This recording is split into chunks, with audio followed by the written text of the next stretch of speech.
After my 2-week solo bike tour in Europe, I didn't expect to be doing another solo trip so soon. As I mentioned in that video, it did get quite lonely at times. So for this trip, I wanted to keep it relatively short. Phoenix seemed to be a great home base as it was close to a lot of short and popular day hikes. It also helped that the round trip flights cost me 140 Canadian dollars. In the 4 days that I was there, I managed to squeeze in 5 awesome hikes. My first hike right off the plane was Camelback Mountain, which is located northeast of downtown Phoenix. There are 2 trailheads to get to the summit, the Cholla Trailhead and the Echo Canyon Trailhead, which is definitely the more popular among the 2. I think this is the most fun section of the route just because of how steep it is and because of the handrails. I thought it was pretty neat how a hike like this exists right in the middle of the city. We've had up, and we've had down. We've had warm nights, we've gone round and round. What I know. So I just finished Camelback Mountain. Super fun hike.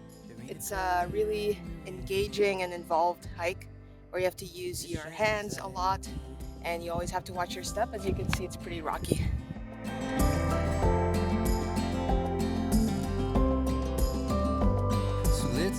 Right next to Camelback Mountain is Piestewa Peak, a bit of a shorter hike but definitely a leg burner. So this is what happens when you have a 6 a.m. flight to Phoenix. You get to do 2 hikes in a day. Apparently this hike is rated double black, extremely difficult. If I could compare the two, Camelback involves more scrambling over rocks, and Piestewa is just a long Stairmaster workout. That's where I was earlier today, Camelback Mountain. There are a lot of solo hikers in this trail. I think this is like just their training mountain and it's really cool. I've seen more solo hikers than hikers with groups.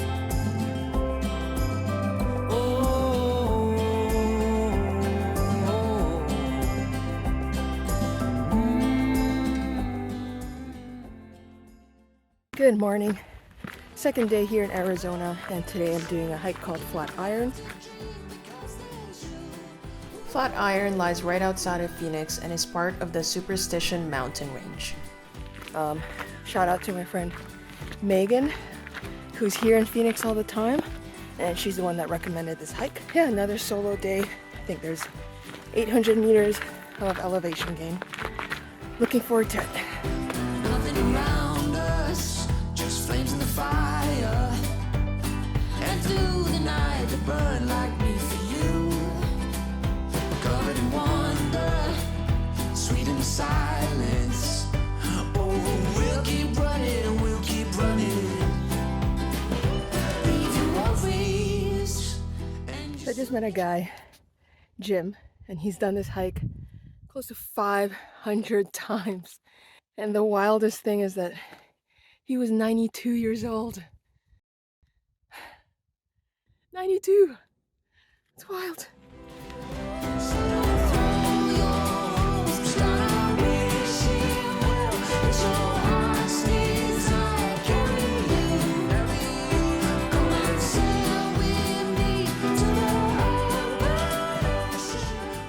I'm so excited.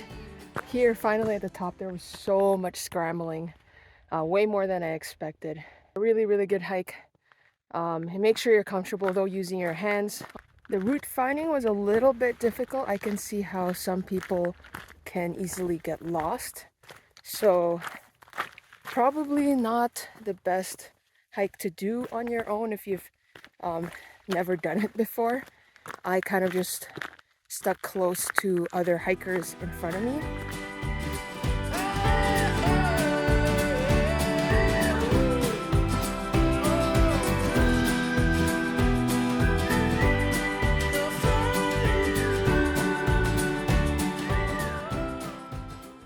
The next day, I did a hike a bit further out from Phoenix, but I thought it was well worth the drive. The summit is called Picacho Peak, and you can reach it via the Hunter Trail. So this hike is really known for its cables. There are several sections that are really steep and you have to use the cables to get up. The trail gains elevation right off the bat. Then you'll find yourself walking right alongside the face of the mountain.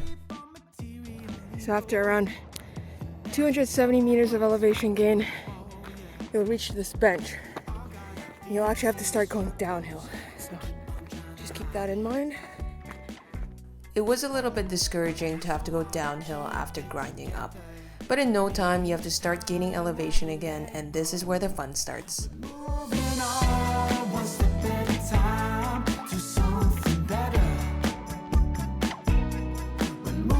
The hike requires some upper body strength and comfort with technical terrain.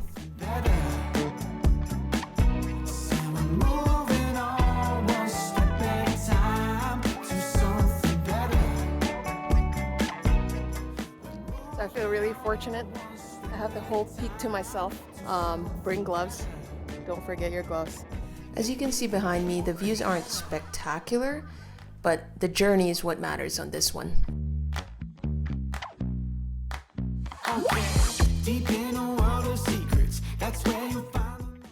Right before my flight, I did one last hike called Tom's Thumb.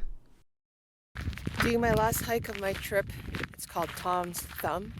This should be an easier hike compared to the other ones I've been doing. Pretty chilly actually, as you can see I'm wearing my thicker jacket today. I think that's what I'm trying to reach today. That kind of looks like the photos. The trail is very well maintained. After 3 kilometers of walking on a trail like this, you'll reach Tom's Thumb.